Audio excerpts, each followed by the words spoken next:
श्री स्वामी समर्थ. नमस्कार, मी नंदिनी. माझ्या यूट्यूब चॅनलवर तुमचं खूप मनापासून स्वागत करत आहे. तुमच्या मनातील सर्व चांगल्या इच्छा स्वामी महाराज पूर्ण करो ही स्वामींच्या चरणी प्रार्थना करते आणि आजच्या व्हिडिओला सुरुवात करते. तत्पूर्वी तुम्ही जर चॅनलवर नवीन असाल तर चॅनलला सबस्क्राईब करा. त्याचबरोबर शेजारचे बेल आयकॉनचं बटन आहे ते प्रेस करा, जेणेकरून मी जेव्हा नवीन व्हिडिओ अपलोड करेन त्याचं नोटिफिकेशन तुम्हाला मिळेल आणि तुम्ही एकही व्हिडिओ मिस करणार नाही. तर चला करूया व्हिडिओला सुरुवात. उद्या मार्गशीर्ष महिन्यातील दुसरा गुरुवार आहे. तर मार्गशीर्ष महिना अत्यंत पवित्र महिना म्हणून ओळखला जातो. मार्गशीर्ष महिन्यामध्ये प्रत्येक गुरुवारी महिला व्रत करत असतात आणि हे व्रत केल्यामुळे आपल्या घरामध्ये सुख, शांती, समृद्धी, ऐश्वर्य या गोष्टी निर्माण होतात आणि त्याचबरोबर पहा आपले मुलांची, घराची, पतीची प्रगती होते आणि 7 पिढ्यांचं दारिद्र्य दूर होऊन जातं.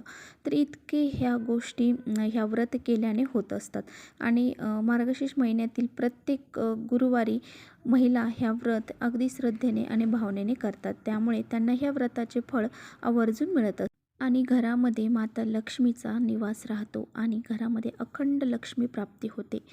यामुळे ह्या व्रताचं महत्त्व अत्यंत वाढलेलं आहे. तर त्यामुळे बघा, उद्या मार्गशीर्ष महिन्यातील दुसरा गुरुवार आहे. तुळशी मातेला आपल्याला अशी ही एक वस्तू अर्पण करायची आहे, ज्यामुळे आपल्या 7 पिढ्यांचे दारिद्र्य तर नष्ट होईलच, त्याचबरोबर आपल्या घराची, मुलांची, पतीची खूप सारी प्रगती होईल. आपल्या घरामध्ये ज्या अडीअडचणी आहेत, संकट आहेत, दोष आहेत, ते सर्व दूर होऊन जातील आणि आपल्या घरामध्ये सुख समृद्धी निर्माण होईल.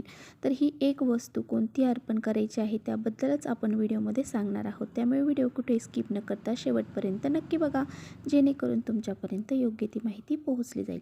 तर पहा, आपण सकाळ संध्याकाळ तुळशी मातेला दिवा हा लावलाच पाहिजे. त्याचबरोबर तुळशी मातेला जल अर्पण सकाळी केलंच पाहिजे. असं आपण केल्याने पहा, आपल्या घरामध्ये कधीच कशाची कमतरता पडत नाही.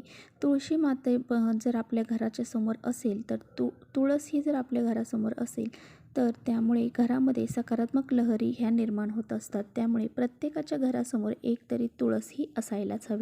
तुळस ही आपल्या घरामध्ये लावलेली असेल तर आपल्या घरावर कधीही वाईट संकटही येत नाहीत. कोणतंही संकट जरी आलं तर ती तुळशी माता आपल्या स्वतःवर घेत असते आणि पहा, ज्या घरामध्ये तुम्हाला तुळस सुकलेली दिसेल त्या घरामधलं जे संकट आहे तर ते तुळशी मातेने स्वतःवर घेतलेलं असतं. त्यामुळे ती तुळस सुकली जाते.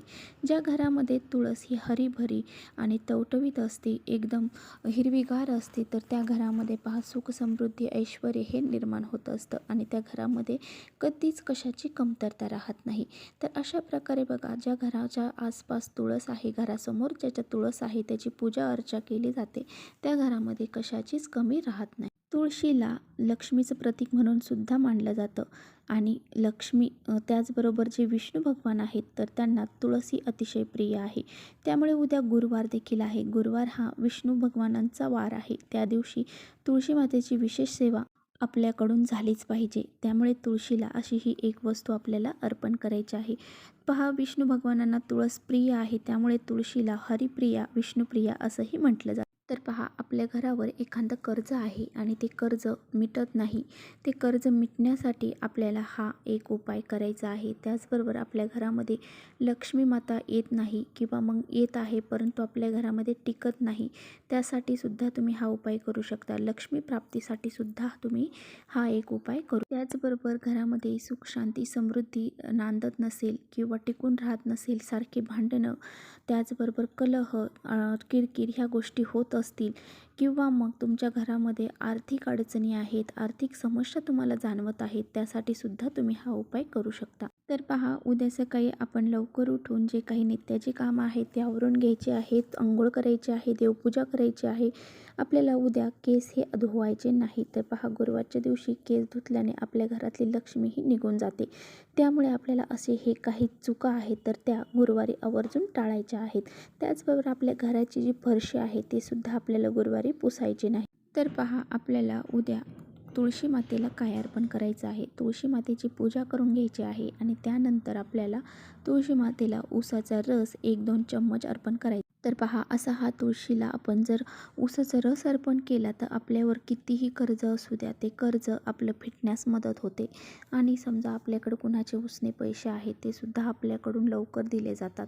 त्यामुळे असा हा एक उपाय आपल्याला उद्या आवर्जून करायचा आहे. त्याचबरोबर बघा, आपल्या घरामध्ये सारखे भांडणं होत आहे, कलह होत आहे, सुख शांती आपल्या घरामध्ये निर्माण टिकून राहत नाही. त्याचबरोबर लक्ष्मी प्राप्ती होण्यासाठी आपल्याला जी अप्राप्त लक्ष्मी आहे ती प्राप्त होण्यासाठी चिमूटभर हळद देखील आपल्याला तुळशीच्या मुळाशी घालायची आहे. म्हणजे त्या खोडापाशी आपल्याला ही हळद थोडीशी घालायची आहे. तर पहा, तुळशीपाशी आपण सकाळ संध्याकाळ दिवा लावलाच पाहिजे. जर आपल्याकडून रोज हे होत नाही, परंतु अशा काही तिथी आहेत, त्या तिथींना तरी आपल्याकडून तुळशी मातेला दिवा लावला गेला पाहिजे. शुद्ध तुपाचा दिवा आपल्याला संध्याकाळी तुळशी मातेसमोर लावायचा आहे. त्याचबरोबर तुळशीपाशी आपल्याला एक स्वास्तिक काढायचं आहे. ते स्वास्तिक तुम्ही रांगोळीने काढा किंवा हळद आणि कुंकवाने जरी काढलं तरी चालेल, परंतु त्यावरती हळदी कुंकू अक्षदा फूल व्हायचं आहे आणि हा दिवा त्यावरती ठेवायचा आहे. मग त्या दिव्याला सुद्धा हळद कुंकू अक्षदा फूल अर्पण करायचं आहे आणि अशा प्रकारे आपल्याला हा उपाय करायचा आहे. त्याचबरोबर बघा, जर आपल्याकडून दिवा जर सारखी हवा असेल, आता सध्या हवा खूप सुटते, हवा जर चालू असेल तर तुम्ही एखादी अगरबत्ती लावली तरी चालेल. तर अशा प्रकारे आपल्याला तुळशी मातेला हा उपाय करायचा आहे. त्याचबरोबर बघा, जर आता तुम्हाला ऊसाचा रस मिळाला नाही, कारण बऱ्याच वेळा असे थंडीच्या ह्याच्यामध्ये ऊसाचा रस मिळत नाही, मग अशा वेळी काय करायचं तर पहा, थोडंसं अर्धा ग्लास आपल्याला पाणी घ्यायचं आहे. अर्धा ग्लासपेक्षा पण थोडं कमी, त्यामध्ये थोडासा गूळ मिक्स करायचा आहे आणि 1-2 चम्मच हे गुळाचं पाणी आपल्याला तुळशी मातेला अर्पण करायचं आहे, जर तुम्हाला ऊसाचा रस नाही मिळाला तर. ओम नमो भगवते वासुदेवाय नमः. ओम नमो भगवते वासुदेवाय नमः या मंत्राचा जप करत आपल्याला 11 प्रदक्षिणा तुळशी मातेला घालायच्या आहेत. जर तुळशी मातेची तिथे जागा नाही, तुम्हाला प्रदक्षिणा घालणं शक्य नाही, तर अशा वेळी तुम्ही स्वतःभोवती जरी प्रदक्षिणा घातल्या तरी चालेल. तर अशा प्रकारे आपल्याला एक उपाय करायचा. तर पहा, अशा प्रकारे आपल्याला हा गुरुवारच्या दिवशी उपाय करायला विसरायचं नाही. तर पहा, संध्याकाळी तुम्ही हा उपाय करू शकता किंवा मग सकाळी करा. दिवसभरामध्ये तुम्ही हा उपाय कधीही केला तरी चालेल, परंतु संध्याकाळच्या वेळी आपल्याला माहीत आहे की तुळशीसमोर आपण जास्त स्पर्श करत नाही आणि तुळशीला जास्त स्पर्श होता आपला कामा नाही, कारण संध्याकाळची वेळ आहे. संध्याकाळच्या वेळी झाड झोपली जातात आणि अशा वेळी आपण तुळशीला स्पर्श होऊ द्यायचा नाही. त्यामुळे जरी लांबून थोडासा आपण उपाय केला तरी चालेल. तर अशा प्रकारे हा एक छोटासा उपाय आवर्जून करा. या उपायामुळे तुम्हाला लक्ष्मी माता प्रसन्न होईल आणि तुमच्या ज्या काही समस्या आहेत, अडचणी आहेत, त्या दूर करून तुमच्यावरती कृपा आशीर्वाद तिचे राहतील. तर अशा प्रकारे हा छोटासा उपाय आपल्याला करायचा आहे. तर चला, इथेच करते व्हिडिओचा एंड. व्हिडिओ आवडला असेल तर नक्की लाईक करा. चॅनलवर नवीन असाल तर चॅनलला सबस्क्राईब करा. परत भेटूया अशा छानशा व्हिडिओसोबत. तोपर्यंत श्री स्वामी समर्थ.